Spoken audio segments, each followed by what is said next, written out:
You are listening to the How to Get Over Your Ex podcast, episode number 137. I feel indifferent about my ex.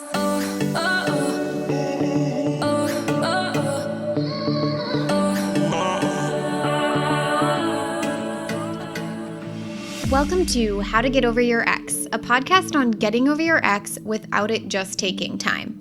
I'm your host, breakup coach Dorothy. Let's turn your pain into power and your heartbreak into happy. Hello, my beautiful Bravehearts. How is everyone doing? I have a special treat for you today. I'm so excited to have two of my most favorite people on the planet here with me. Eek. I have Miss Emily and Heather, who both were in the Get Over Your Ex program very recently. They have graduated, and I wanted to bring them on to talk about so many things. I definitely want to talk about indifference because I feel like I have so many Bravehearts come to me wanting to get to indifference, wanting to feel indifferent about what their ex does. And I think what's beautiful is when you learn how to feel indifferent about your ex, you also learn how to feel indifferent about a lot of things that happen in life, which is such a beautiful place to be, in neutrality and unattachment. So we're going to talk a lot about that. We're going to talk about friendship because these two became really good friends. And we're going to talk all about the healing journey. And they're going to give you so many insights and amazing, beautiful words of wisdom that are going to help you along your journey. So I am going to go ahead. We're going to dive in. And I would love for both of you to introduce yourself. Tell us about your breakup journey, what led to you signing up for the program, all of that amazing goodness. And I'll go ahead and I'll have Emily start, and then Heather, you'll follow her. Okay. Mm-hmm. Yay. Yay. All right. Well, thank you so much for having me, Dorothy. I'm 32. I'm from Canada. So I'm originally from Ontario. But for the last 2 years, I've been residing in Vancouver, and I actually moved to Vancouver to be with my ex-boyfriend. So it's one of those situations where I moved across the country for a relationship that didn't ultimately end up working out. I know a lot of people who listen to the podcast have that sort of background as well. In terms of my hobbies and interests, I really enjoy a lot of the typical West Coast activities. So I'm into hiking and biking and rock climbing, paddleboarding, camping, all those sorts of things. I also really love traveling and being active. And I work as a lawyer. I have to pause and say something because I hadn't looked at your Instagram really before. And the other day you said something in one of my things, and I looked at your Instagram and I'm like, you are so fucking cool. Your outdoorsy photos, you just look like this hot badass Barbie from the outdoors. Well, thanks for saying that. That's so cool. kind. That's sweet of you. Yeah, I really love being here in Vancouver. And it's interesting because it was my ex who brought me out here. And there's a concept that flows through your podcast and through everything you teach, is that life happens for you, not to you. And that concept really resonates with me because I'm out here living my best life in a city I feel like I'm supposed to be in. Yes, the portal of possibility. Your ex showed you what was possible and you didn't even know it was something you wanted. Yeah, it's wonderful. So I won't, I'll try to summarize the breakup, the relationship. It was a long, tumultuous relationship. We dated for about 4 years on and off. So when we first got together, we were living in Ontario, but he actually lived 3 hours away from me. So it was essentially a long distance relationship. We both moved out west. He's originally from this area, and so we wanted to be on the coast. We moved in together, and then the pandemic hit. And he was going through some rocky areas of his life, including mental health and just job things. I ended up moving out of that apartment, our shared apartment, mostly because I didn't want to be in that area that we were living in, but also because I just wasn't sure about the relationship. But we continued to date on and off.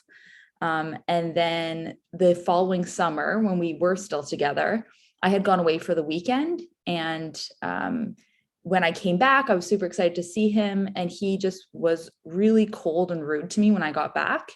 And it's interesting because in retrospect, I realized that this aggression that he had towards me was all about him. It was him projecting. But at the time, I didn't have the awareness to really understand that inner struggle that he was going through. all I saw was that he was just cruel to me, and so instead of having some compassion towards him, I said I didn't want to be with someone who's so hurtful, so I broke it off. I ended up dating someone else pretty soon after that, and even though we'd had a tumultuous relationship, I'd never dated anyone else in the middle of it. So that relationship didn't work out. I tried to get back together with my ex. We had spent a lot of time together, but ultimately my ex said he couldn't get past the fact that I dated someone else in the interim, and he was just too hurt by the whole thing. So this was a really difficult time for me. I felt really out of control. And Dorothy, you had coached me a lot on this concept of control. But that was how I felt. I was just kind of spiraling. And that's when I initially started listening to your podcast.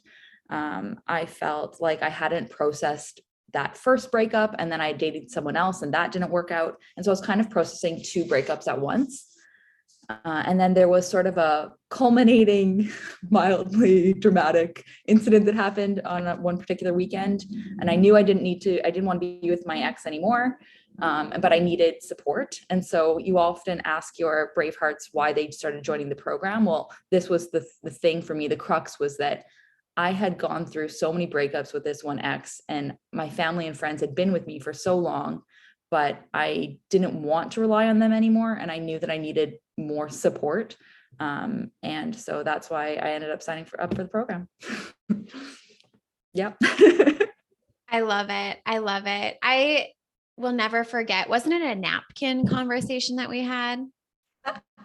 That was after we'd actually had the break, my very first coaching session with you. I was intending to chat a bit about it because the first coaching session with you was actually right before the program even started.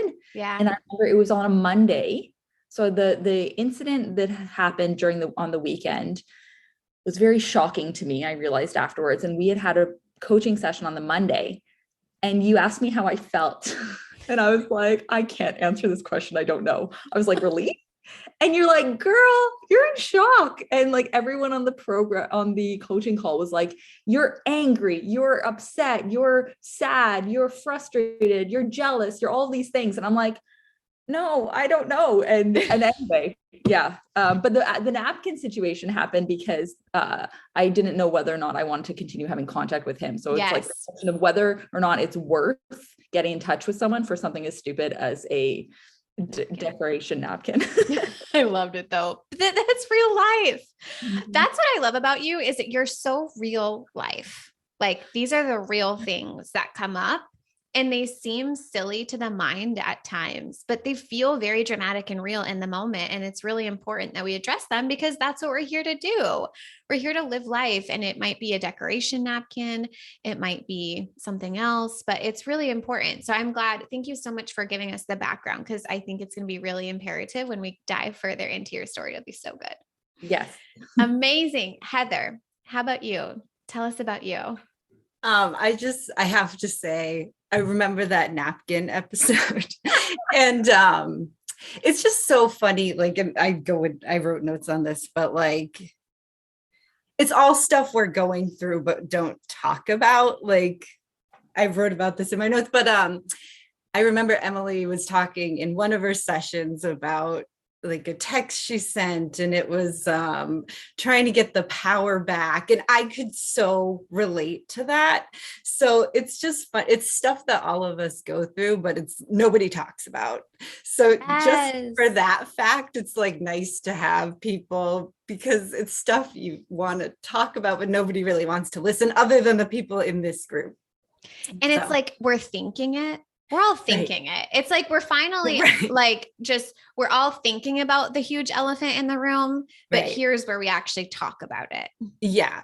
And it's all stuff that we've done, like in the midst of our breakup, that we're usually not super proud of, but like, it's not beating yourself up over it. Anyway, so I just turned 40. Well, it's now been, 5 months. So last November, I turned 40.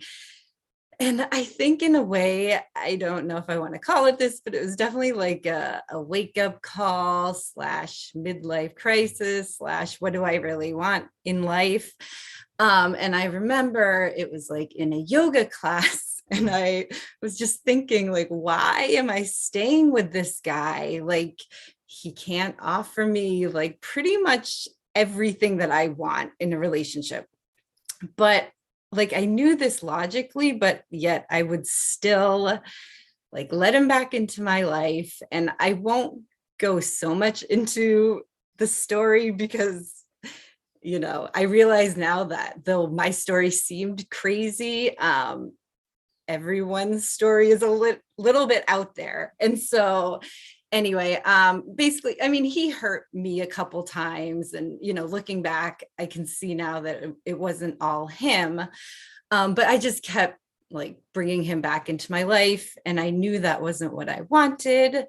And so that's what brought me to actually sign up for the program. I knew it wasn't right for me, that relationship, and I just needed help. Like, I needed the push. And I was listening to all the podcasts. And when I had a slip up of texting him, I went back to the beginning. But I'd probably thought about signing up for a couple of weeks before I actually did it. And I did it right before the holidays because I just wanted something to kind of work on. So anyway, so turning 40, just being not super happy in my career and just feeling like a little bit lost, and like listening to all the podcasts about all the women that it changed their life. And so for me, it wasn't all about the breakup, though that was a big part of it.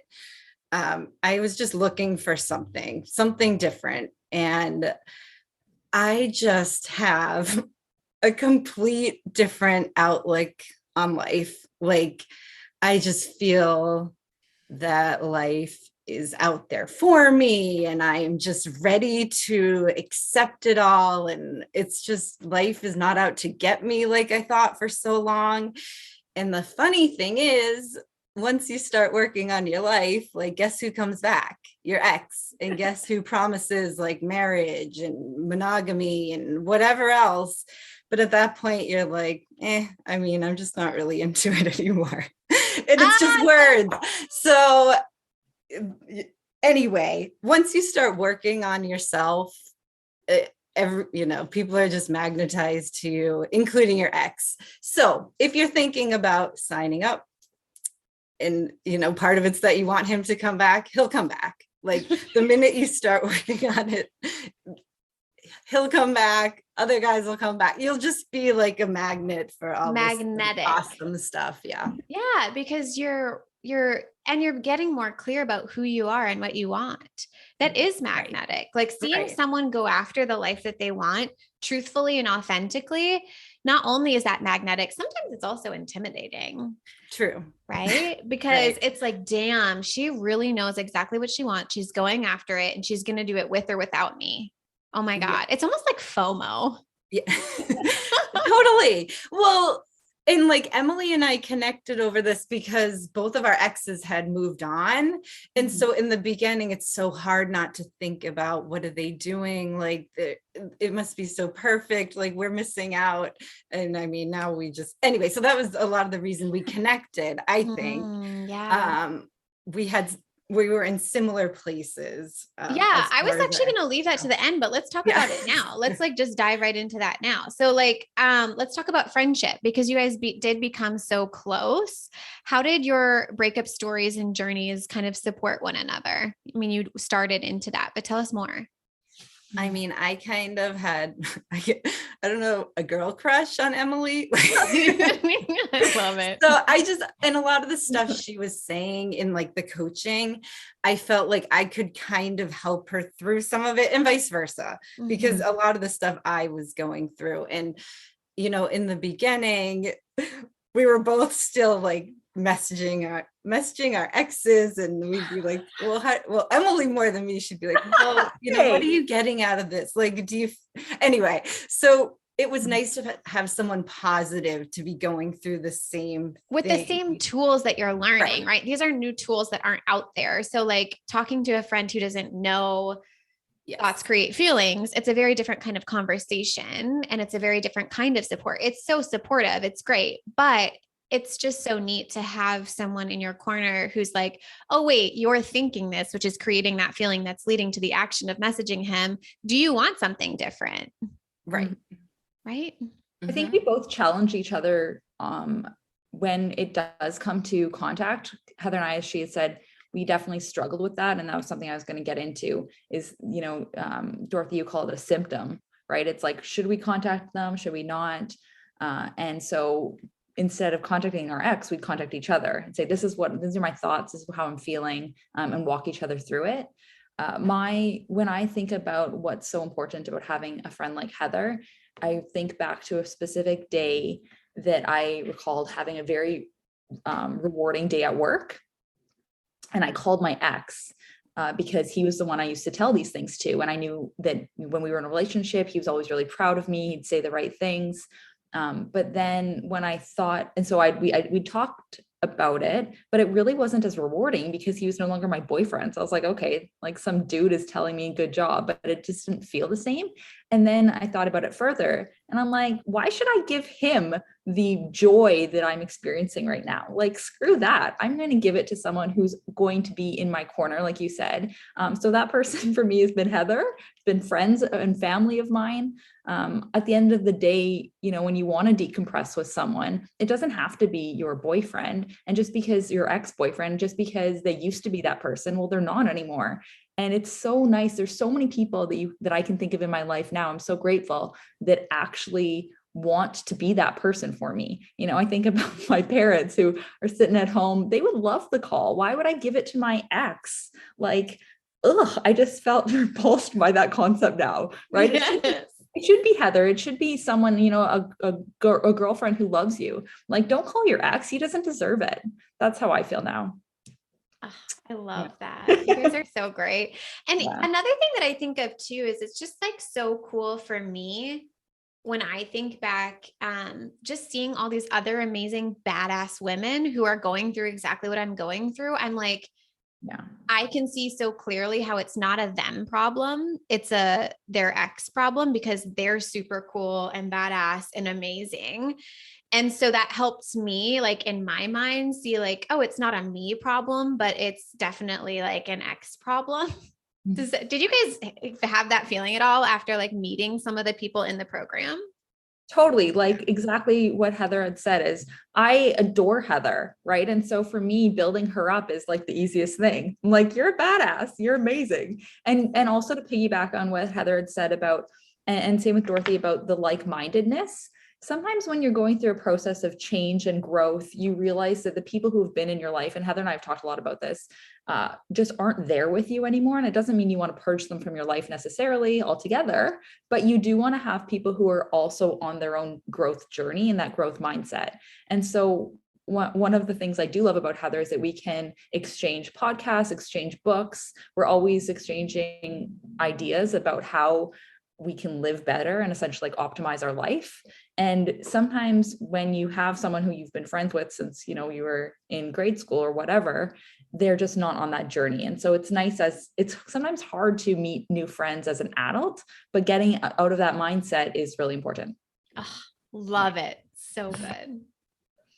Yeah. I was just going to say, I remember, so once you sign up, you're like a member of a community.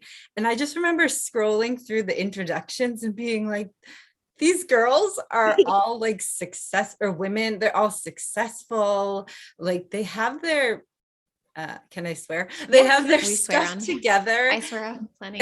And I was just shocked by, the caliber of the people in this group. And we're all going through the same thing. And I remember telling my sister about it. And she's like, well, that's how we all see you. Like, why are you still with this guy that, again, I won't go into detail, but that's how they all felt about me, but we just don't see ourselves in that light. Right? And you're scrolling through that and you're like, these women are gorgeous. Drop fucking dead gorgeous, successful, killing it in life. Just unbelievable human beings. Right. And they're all experiencing heartbreak right now. Like, is that real? You know what I mean? It's just like, what? Right. Yeah. Like But they have it's so real. much to offer. Like, why are Yeah. they not why? I mean, I've been in it, but it's like a lot of them had been dealing with the breakup for years. And it's like, if you could only see how amazing Amazing other you guys. people see you, like it's anyway, I was shocked by all the women that had similar issues that, were so successful in other areas. Oh, I love that. So yeah. So good. So good. All right. So let's dive in to some more. I love the friendship component. I love that you guys were like, let's do this episode together. That's so fun. Emily, I'm going to chat with you really quick. I want to talk about indifference. Okay. Okay. So you said, I'm going to read my question verbatim because it's kind of long. So I said that in your last check-in of the program, you mentioned I used to really care when someone didn't message me back or want to hang out, but now I truly just enjoy being on my own so it doesn't faze me. And because I have these things to look forward to every week, if someone does cancel, nothing turns on it for me. So I would describe that kind of statement that you did, that you wrote down, as indifference. So I want to talk about that because, like I said in the introduction here for this episode, indifference is something that people crave on a really consistent basis. Even if you're not going through a breakup, a lot of times we want to feel indifferent about negative circumstances or negative things that happen in our life. So talk to me about how you got there and what were some of the main tools that helped you along that journey. Okay. So first of all, I just want to say that it's not that I don't care deeply about my friends or that I don't care to a degree about my ex, but for me, it's important. And what my goal of this program was to get to a place where I'm not at the effect of any of these people. And you talk about that all the time. And that was something that was so enticing to me. And I remember thinking that when I was considering whether I was going to sign up for the program, I always thought about how, well, if I was over my ex, I just wouldn't be with him, but I would still be sad. And I really couldn't fathom the concept of being over my ex to the point where I didn't care about him. Like, it was mind blowing to me. And I never thought I would get there.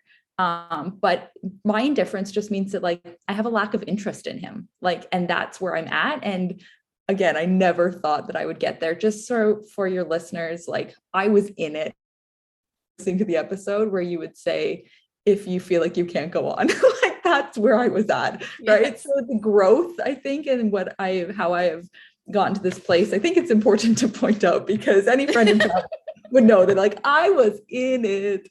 So I've written down, there's so many tools that I've learned from your program, and they kind of compound on each other. And they're basics, but there's so much there. And so the first tool, before you can get to indifference, I would say, is, like you talk about, is processing your emotions. Because even though time doesn't mean everything for a breakup, there is something there. And at the beginning, I had a lot going on. I had so many emotions. And the stages of feeling your feelings, I think, it's so important. And you need to process those emotions before you can reframe them. And that's something that you taught me, because I remember there was a coaching session where all I wanted to do was reframe my unintentional thoughts. And you said, no, you need to sit with those first. So I remember there was there was a exercise that I did in the workbook, and it was the roller coaster of emotions.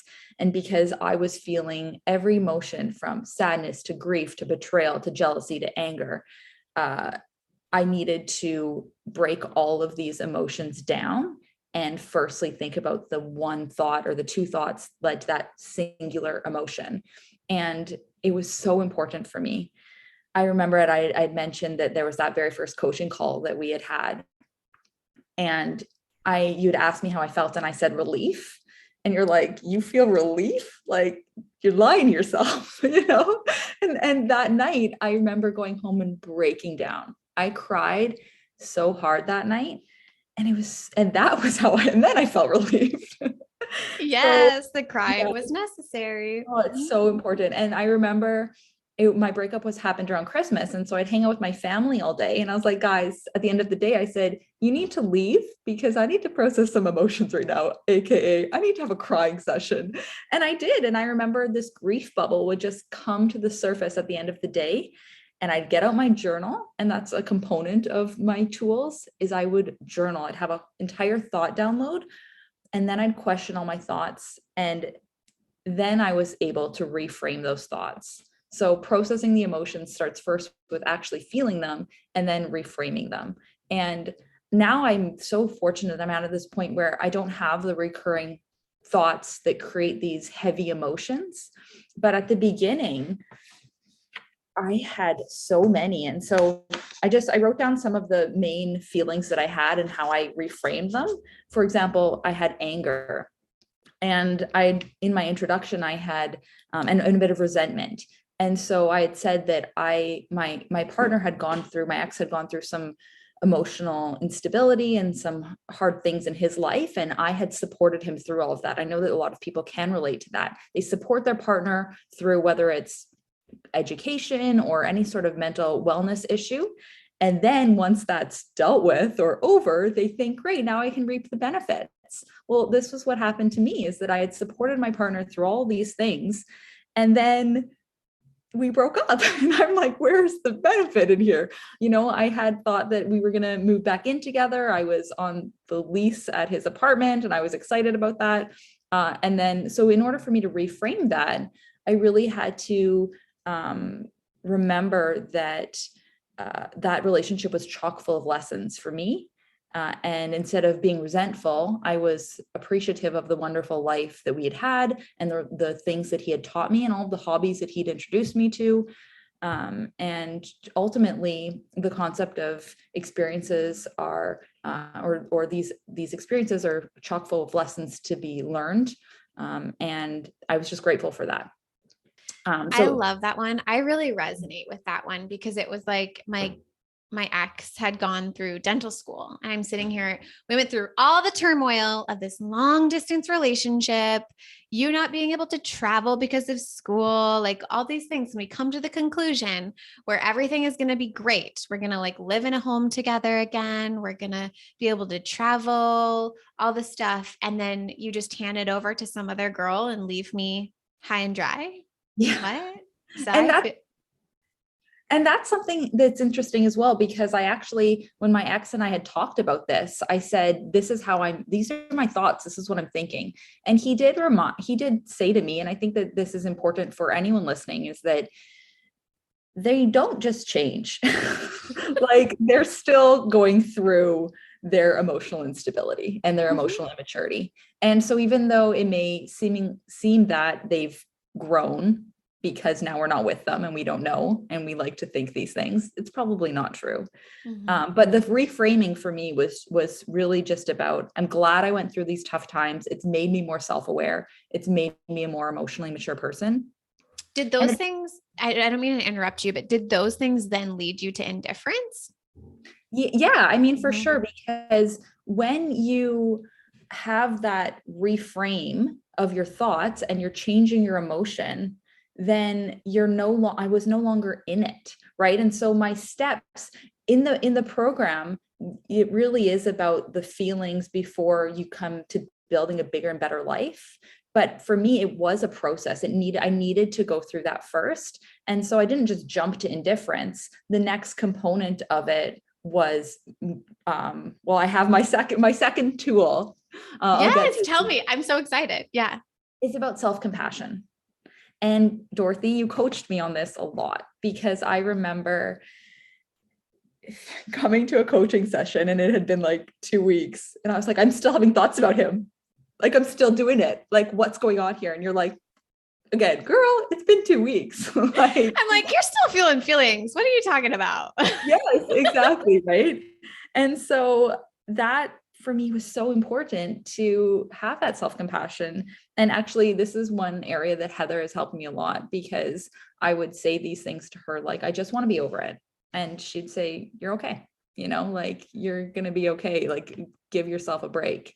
because we know that when you start beating yourself up and you're ruminating, it just makes things worse. And so I hated the boomerang thoughts about him, but it's to be expected. I mean, we were together for 4 years. And so little things in my apartment even reminded me of him, but that's okay. And that's what I had to realize, is that just because I think about him doesn't mean I'm not over him.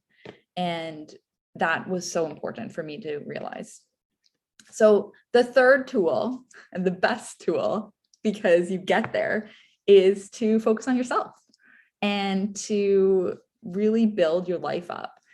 And the concept of where your energy goes, where your attention goes, your energy flows, has really resonated with me, because the more you think about your ex, the more that's where your energy is going to go. And so if you can try to manage your mind and change that, it will do wonders for your life. And for me also, the concept of eradicating external validation was really important. And Dorothy, you talk about that, and the fact that that's a fallacy is so interesting, because if you can firstly start with the concept of self-love, for me, that's been so important, because after you build your relationship with yourself, then you can build your life outward. And that's where I've started, is I've realized that I'm my favorite person to hang out with, first of all, because I used to give my ex so much credit for being fun. Like, we would have so much fun together, and I talked about that a lot. I'm the fun one. And isn't it great to come to that realization? It's like, oh, it was me the whole time. I was feeling fun the whole time because I was having fun thoughts that only I could create for myself. Exactly. Like, I used to think he was so amusing.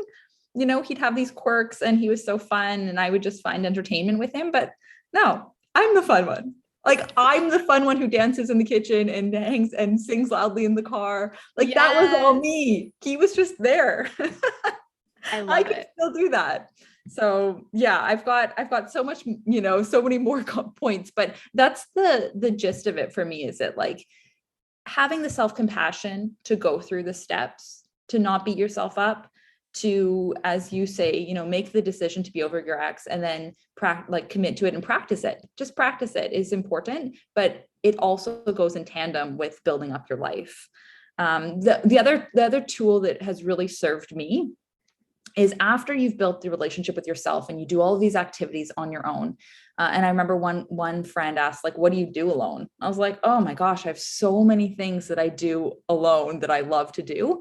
And I'm not going to list them through, but like, the list is endless. But then after that, what was important to me was scheduling activities, because I found that when I was in a relationship, I always had this fallback person. So I love being spontaneous. And I thought that was something so cool about me. But when you're single, if you don't have things to look forward to, sometimes it can affect your state of mind. So for me, I had taken tennis lessons and ceramics lessons on Friday nights. Super cool.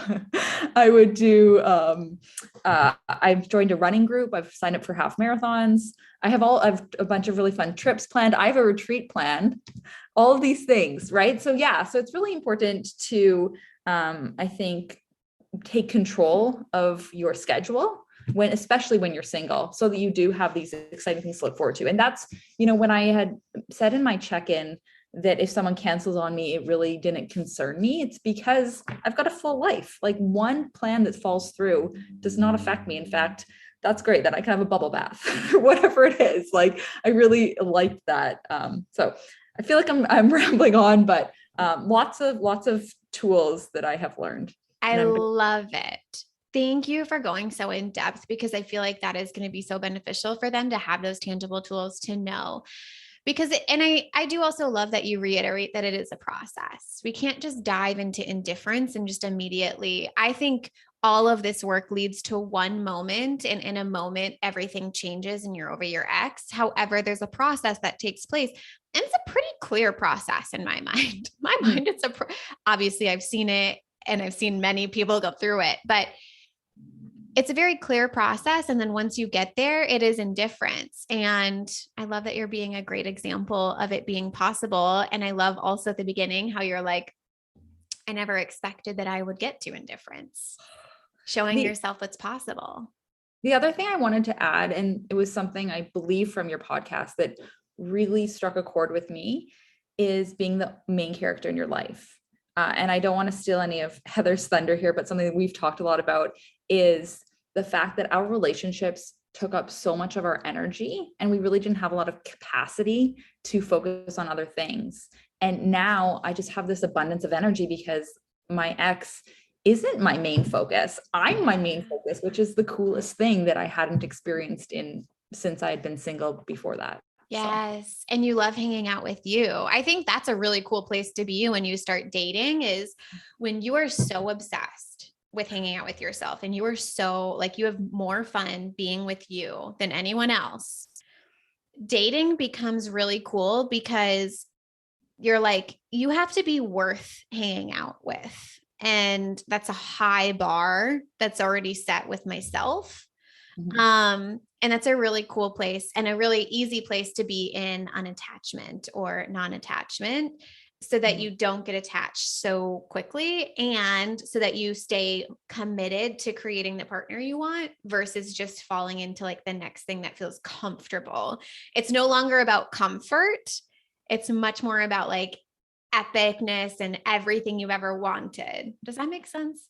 Absolutely. And that's where I'm at right now. I am dating. And so I also think like I do slide in a date or two every week or so if I have the time, and B, if I feel like it. It's not really something that is my main priority, which is cool. And I do feel so much contentment and peace with my life that they've got to be like the next, and I'm going to have a relationship. I know that, just like, you know, about baby Marilyn, like I'm content with the fact that I'm going to have a partner. I know I'm going to have a husband and it's going to be great, but like, I'm 32, there's no rush, and they're going to come and it's going to be wonderful, but it's going to be when and the other concept that I really didn't talk a lot about, but this program introduced me to newfound spirituality and trusting the universe and being content with the timing of my life. And that's something I've never leaned into as much as I have in the last couple of months, which is like a thrilling concept in and of itself. We could do a whole episode on that. I won't touch it anymore, but agreed. I love it. I love it. Amazing. Heather, let's come to you. Let's dive in a little bit here. So you had actually mentioned the biggest reason you wanted to do this program was because you knew you shouldn't be with your ex. And you kind of talked about that in your intro.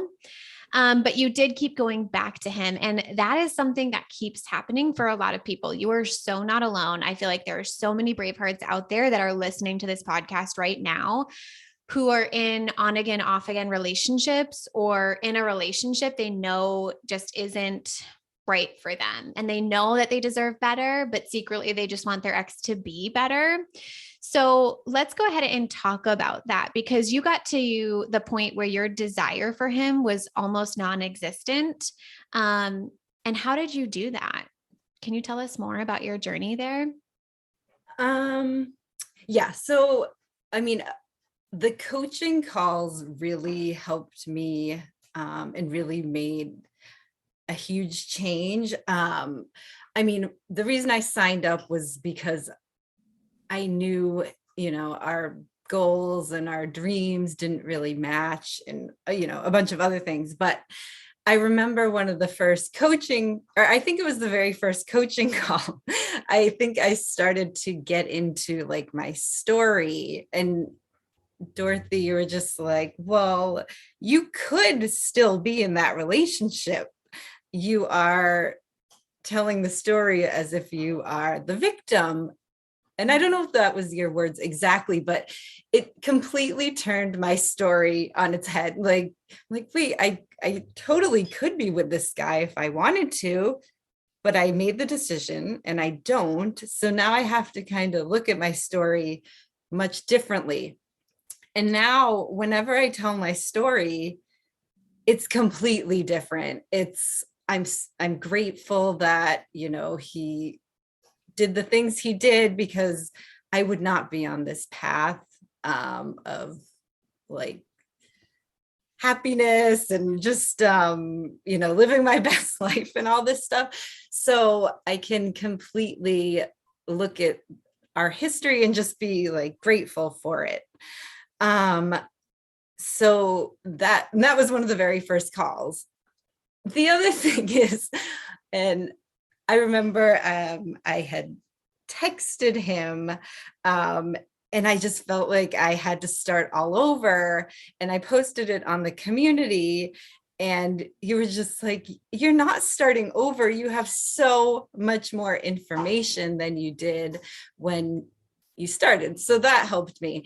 But I mean, once I got into it, I just had no interest in going back to him.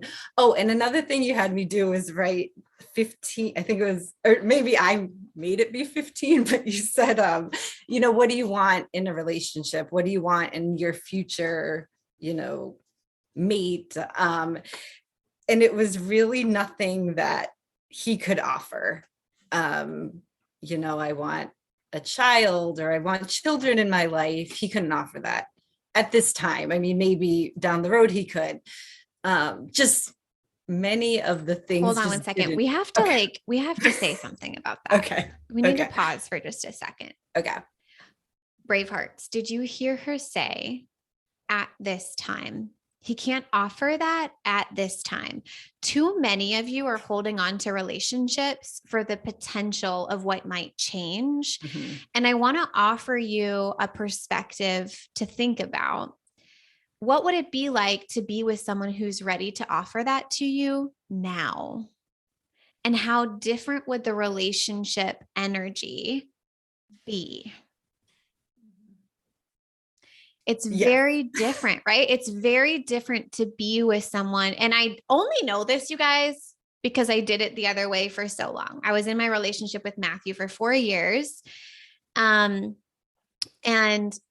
I kept thinking things would change. I kept thinking at some point he will be ready to get married. He will be ready to have kids.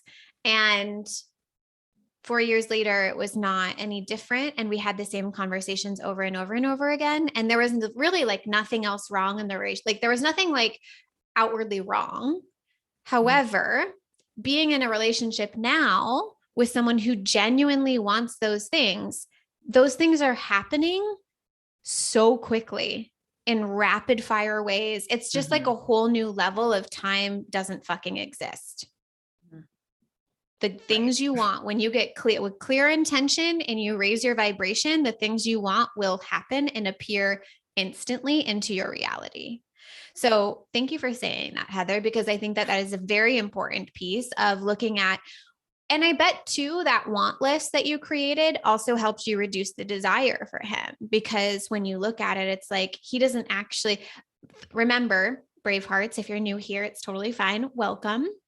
But desire is one of the root causes as to why you aren't over your ex. And the interesting thing about desire is it's created through your thinking, through the thoughts and the stories that you tell. So Heather's story in the beginning might be, he is everything I've ever wanted, which creates a very strong desire. But when she really looks at her want list and she is honest with herself, it's like, he has 2 things on the want list that I actually want, which instantly reduces your desire for this individual. So sorry to interrupt, but I felt like that was important. More like he had 0.5 of the things that I want. No. So I forget where I left off. But so you were saying you had created the want list. Where were you? You created your want list. But ultimately, we were just asking, how did you reduce your desire? And how did that? Oh, yeah. Well, this is not exactly related, but somewhat.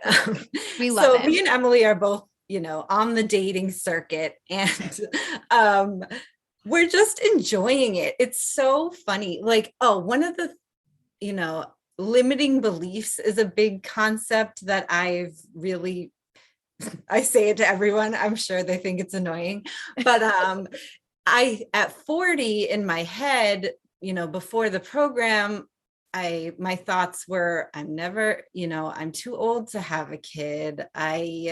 Who's going to be interested in me?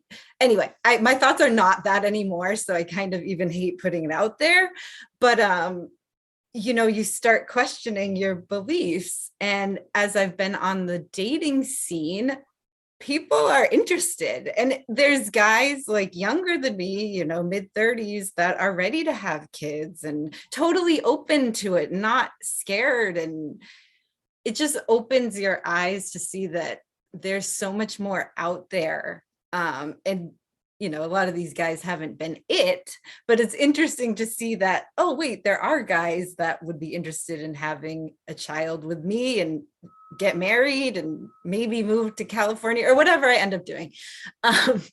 But you have to kind of get out there. But people are just so stuck in their beliefs and that I'm going to be alone forever. And another thing I wanted to add, so I have a couple friends that are also, you know, dating.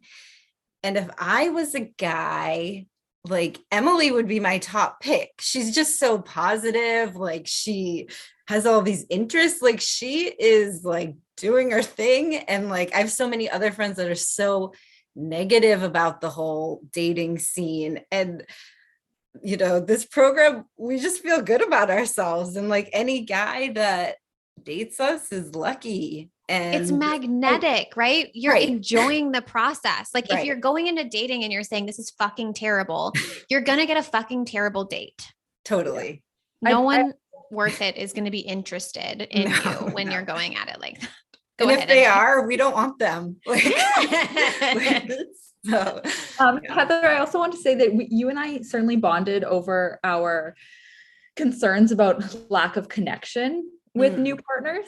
Yes. And I called it the scarcity mindset because for me, there's a few things at play with my ex because I met him when I was living in a small town and he had all of these things that I thought were unique to him, like his interest in photography and nightlife and cocktails. And then I moved to the big city and I'm like, wait a minute, every man here likes photography and mid-century modern furniture that I thought were these like really distinct characteristics about my ex.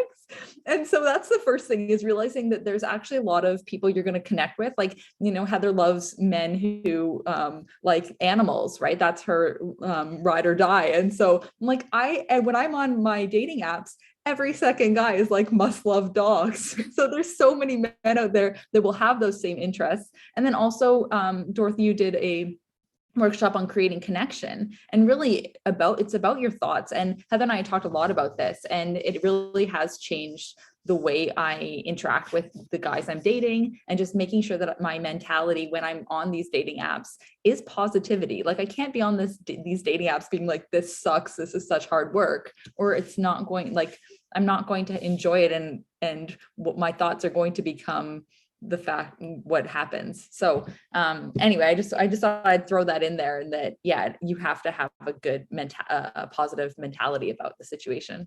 I love it. I have to just add that like Emily is the first person I like tell after a date.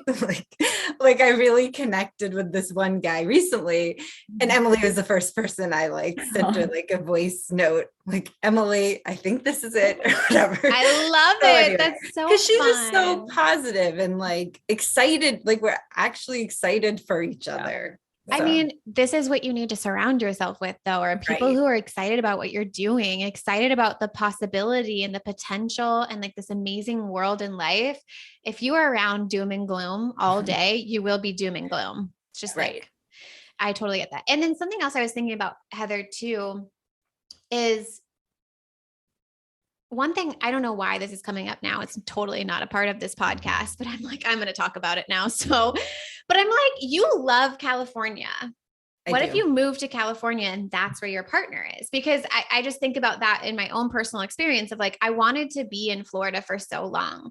The only reason I was in Boston was because of my ex, because he was like, well, I can't move to Florida. And I'm like, but you could if you wanted to. And he's a photographer. And I'm like, you can create a wedding photography business in Florida. Like there's wedding photographers in Florida. If you didn't know, they have them here. But there was so much resistance, and we were having the same conversation over and over and over again. And so finally I'm like, okay, I want to be in Florida. So I've got to move to Florida to be in alignment with myself and my inner voice and what I want. So would love for you to come with me, but if you don't, that's fine too. And so then we break up. He doesn't come with all the things. So then I moved to Florida. And as soon as I get here, my partner's like, hey, Dorothy, so great to see you. want to get married. Let's have a life together. And I'm like, okay, this all makes so much sense. Right. Right. So I'm wondering if the same thing will happen for you. I mean, it's all, I'm keeping it loose. California, I mean, I have family in here. My niece, who's like so awesome and amazing, like we have a great relationship. So it's not like I wouldn't have support. So it's totally on the horizon, so cool. Potentially. But I'm not, I'm keeping it open. It's definitely something I'm thinking of. We talked about this in one of the podcasts. Like my ultimate dream is to be rescuing whales or well, that actually leads me to your next question. So let's talk about that, because you had so much happen inside of the program. It was not just about getting over your ex and reducing desire for him. Like, of course, that's what you did, but you had career transformations, promotion stuff. Did you expect all of that to come with the Getting Over Your Ex program? And like, what are your biggest ahas and things from all of that happened? I mean, I don't know if I expected it, but I definitely hoped that would happen, like that, because I did feel like I was like sort of stagnant in my career and I knew I wanted to change, but I never really dreamt that big or was like conscious of my goals. Like when I sat and thought about, I work for a nonprofit now, and for many years that was my goal. So like now that I'm actually conscious of working towards things that I truly want rather than just letting them happen, like who knows, like anything can happen. And one of the calls you asked, the coaching calls, you asked me what I wanted to do, and what I want to do is work with animals in some capacity, but for whatever reason it seemed like such a stretch. But when you dive into it, like what's this, once you start believing it, what's the stretch? It's really not any. Anyway, so I mean, people can't help but give me stuff. Like my boss, I think my boss could sense that I was kind of getting a little bit, I don't know if larger than, a lot of changes were happening. And I think he was getting a bit nervous that she's believing in herself. Yeah. Who knows what's going to happen? Right. But yeah, like I've been taking like classes and just my vibe is just completely different.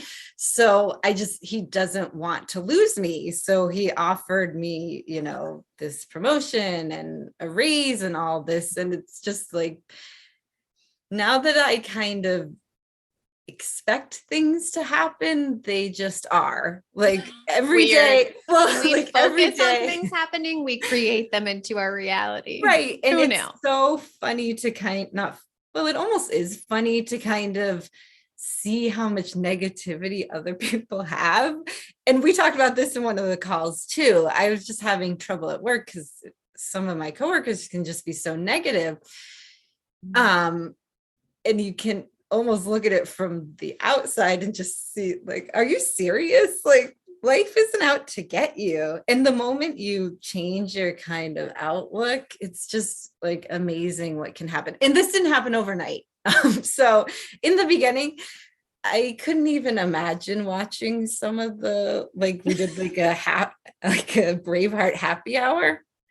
I was sobbing, like, so the difference that to now is, so different. So it's not like I've always been like this. I was in the dark, like upset, like couldn't sleep, couldn't think about anything else but my ex and his like new relationship. And now he's texting me every day, not every day, but often asking how to get back together and whatever. You're like, it's a no. Like, so much transformation in such a short time frame though. And that's what you went into it wanting, right? Yes. You're like feeling meh about life. Right. And you're like, something's got to change. So for something to change, you got to try something different to get a different result. Beautiful. And everybody sees the change in me. So it's not, it's been, and I had no idea that's what I would get out of the program, but like, I feel like, I'm a positive person, which I never really felt like that in the past. That's so exciting. That gives me chills. Huge for me. Like I always wanted to be, now I realize I just have to decide to be, and I am. I So love it. yeah. So Yeah. good. Okay, Emily, I want to come back a little bit to indifference for just a little bit. Can we? Of course. Okay. So what would you tell a fellow Braveheart who just wants to get to the place where they no longer care so much about what their ex is doing? Well, again, like I want to reiterate, obviously, like you had said, it's a process, right? You cannot just jump in. But for me, something that I remind myself regularly, in fact, with my new morning routine, which is one of the areas of my life that I've up leveled, is practicing gratitude.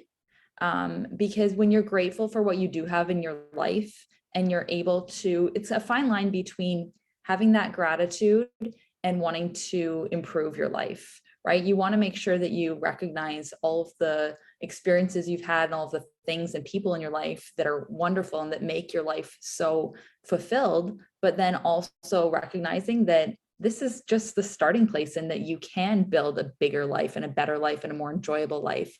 And if you want to get there, all you need to do is focus your energy on those areas. And so when you are doing that, you are no longer caring what your ex is doing. You just don't care. You're busy living a life that you're grateful for. Exactly, right? Like for me, I have all of these things that I'm doing and all these things I'm excited for that it's just not a part of that my life anymore. I want to just be really real and say I do have these boomerang thoughts about my ex. So that's going to be a part of the journey, but you just don't care about that anymore, and it doesn't mean anything anymore.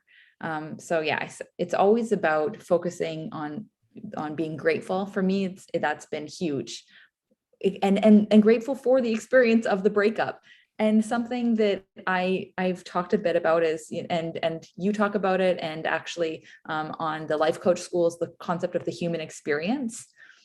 Being human is rad and going through all of these serious emotions, because anyone who knows me knows that I go from high to low. Like I love living life large. I'm very emotional in a good way, I think. And I'm proud of who I am, right? Because I have these big emotions. But now the fact that I had this huge heartbreak just makes my life more interesting. And because that much more juicy. Totally. Like I am the main character in my life. And if I was reading my book, it is chock full of good shit. I would go straight to the napkin chapter. Can we please have an entire chapter about the napkin? I think I need to clarify because this has been a theme. So basically, and the other thing that people struggle with a lot, I'll tie it in, is the concept of whether or not to continue contacting your ex and having any communication. In my breakup, a big struggle, one of the biggest struggles, was whether or not to end all communication. And my ex and I both struggled with an Instagram addiction. Okay. I am Emily and I'm an Instagram addict. I'll say that. And I knew that my ex would check Instagram morning and night. And so if I wanted to get his attention, I would post something and he would respond, and we'd message on Instagram, and it was this big old thing. And, he'd call me out of the blue or he'd text me out of the blue. And every time he would do that, it would affect me. And I finally got to the point where I was like, I'm not interested in contacting you anymore. I don't want to have any contact with him. But then so the napkin came about because I had this set of beautiful Christmas themed napkins. This was around Christmas, and I wanted it back. And so I had to weigh the pros and cons. Do I contact him? Do I not? I eventually got the napkin back. Like, if you could get over your ex, regardless of the napkin situation, what would you do? Get your napkin. Yeah. But I think a lot of people do, especially nowadays when your ex's life can be in your face, whether or not you want to check their social media and whether or not you see that they're checking yours. It's a big old thing. And for me, it was a symptom. It's like and actually, Dorothy, you gave me a bridge thought, because I was trying to figure out how to navigate this space. And I tried to think the thought, I don't care what he's doing. And you were like, I call bullshit. You do care what he's doing, but how about this? I don't need to know what he's doing, or it doesn't serve me to know what he's doing. And that was and that gave me the ability to replace those thoughts until finally at this point I don't care what he's doing. Yes. So good, right? Those bridge thoughts, those ladder thoughts, those are super helpful. So important. I love it. Cause then you're not feeling like you're lying to yourself. I think a lot of times we're in mindset work and we're thinking about questioning a limiting belief, letting go of it. And then we try to replace it with a new belief, but it's a new belief that we don't believe yet. So we're like, but it feels like a lie. And it's because it is.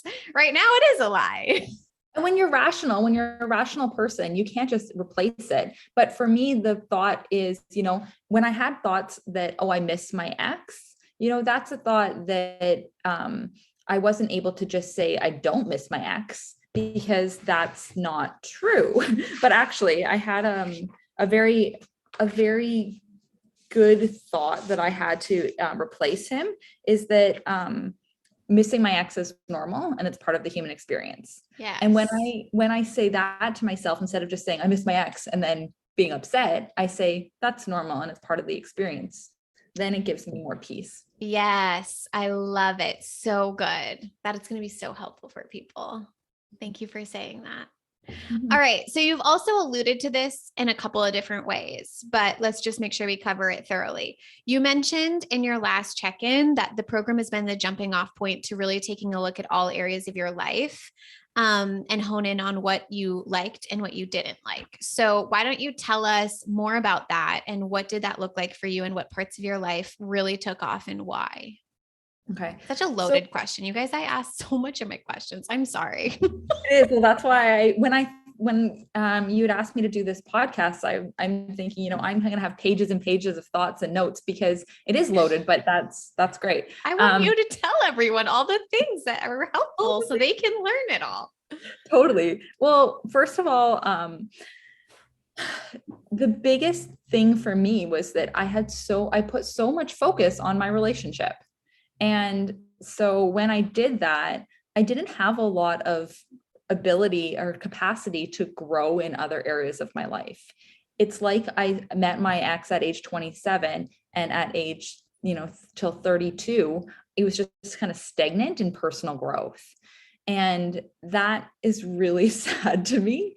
So I made a list of literally every area of my life that I wanted to improve on, and including interests and hobbies. And I mean, it's not like I didn't grow at all in the areas, in any other area when I was with him, but he did not have the growth mindset that I do. And he was just content with living his life. And that's fine, it's fine for someone else, but that's not how I wanted to live. So for example, before I got into the relationship, I was pretty healthy, or so I wasn't healthy, but I wasn't healthy, but I was interested in health. That's the difference. I was really interested in nutrition, and I had done, I was into running, and throughout the relationship I was, but he wasn't really interested in a healthy lifestyle. And so for me, I realized that that's so important to me. So since the breakup, I've been working out consistently. I've been really honing in on my nutrition. I have a meal service. I've joined a running clinic. I'd never ran with a group before, and I've met wonderful friends through that. Like I had talked about my morning routine, having those type of routines is so important. And I never had a morning routine. I was the type of person who would like shut off my alarm a million times and run out the door. I'm still working on the morning routine. Let's be real. Let's be clear. But it's something that is important to me to have optimized my life. With respect to my spirituality, I had talked a little bit about that. That was a concept that I've never believed in a higher power. But for me, there's so much comfort that I can get into the concept that the universe has your back. And it really ties into the other notion that the experience is just a lesson to be learned. And I've repeated that throughout the podcast. And for me, it's a pillar in my life now. Because and trusting the timing of my life. And also it gives me this calm confidence. And that's something that, Dorothy, you've talked about so much. And it really, all of these areas, they layer, and there's when you have a confidence in yourself and your ability to trust yourself. And that was something that you and I had talked about actually the first coaching session, but throughout, is that you have an ability to make decisions and you're content with your decisions. And that was something I felt that my ex lacked, is that when you don't have confidence in yourself to make a decision, you're always going to be in a state of confusion and chaos. So just learning all of these things, and reading different books and listening to podcasts and all sorts of areas of my life. Also financial management. I never really paid a lot of attention. I've met with a financial planner, things like that. Building the relationships in my life. I've always really loved and had good relationships with friends, but even just fostering these relationships, paying attention and really spending more time with my parents in a concerted way instead of just having them there, really fostering those relationships as well. All of the areas, basically, even in my home. This is another one, so simple, but I've enjoyed my apartment and where I live. But when I was with my ex, I always thought that we'd be getting back together. And so I didn't really spend a lot of time making my home my own, even something like buying a bedside table. And so putting hooks on the walls, all of these things that really would make your life just that much easier. But you kind of put on hold if you think you're going to cohabitate with your ex again. Well, I've done these things, and it makes your life better. So yeah, I make a list of all of the areas of my life that I wanted to up level, and little by little, I would expand on them and dive in. I love that. I can so resonate with the house thing, because I moved into my Chicago apartment. You guys, I had my TV on the most rickety ass fucking TV stand, because I was like, should I mount the TV? Should I get a TV stand? And finally, like a year later, my friend Danica was leaving to go on remote year, and she's like, please let me give you my TV stand. You cannot let your TV sit on that anymore. Oh, that's funny. So good. I'm so excited. Like, look at your life. It just took off. Took off in all the ways. So fun. I love it. Okay. Is there anything else either of you want to say? Any last words of wisdom that you want to share with the Bravehearts? Anything else that you wanted to make sure you shared with the world around your? Yeah. I just want to say, if you are thinking about signing up for the program, you should definitely do it. I mean, I can't, if you were to ask me before I signed up, and I mean, I just could never imagine that my mindset has just like completely changed. And it just sets you on a path of like self-discovery and self-improvement. You will not regret it. Like Emily, I'm so grateful for you. I make my grateful list too. And like, the program has been on it many times. Emily has been on it many times. I'm just so grateful for the experience, and I can pass on my knowledge to others, and they might not be ready, but I'm going to lead by example. I love Hopefully it. they change eventually now. But yeah, I feel like just showing up, as a positive person, that life is beautiful, and there's so many amazing things that could happen. I feel like I'm able to touch the lives of like my family and my nieces, and just if you're thinking about it, do it today. I love that so it's much. So good. Yeah. I'm so grateful for the experience and, the friends I've made. Do you feel like it's a different, so something I was thinking about, someone posted, so I'm sorry, I'm going to get off on a tangent. Here we go. So Jake showed me this thing called Reddit. Are you guys familiar? I didn't know this was a thing. Like vaguely. Yeah. So anyways, there was like, he goes, Door, I love going onto Reddit to find these weird articles, blah, blah, blah. And he goes, and then I thought about you, and I thought, I wonder if there's people talking about breakups on here. And so he searched breakups. And one of the things that was appearing last night was this person says, it's April Fool's Day, and I hope that my ex tells me this is a whole prank. And I'm like, I remember that feeling of wishing that this was a joke, or wishing that this was a dream, like a bad dream that I would wake up from.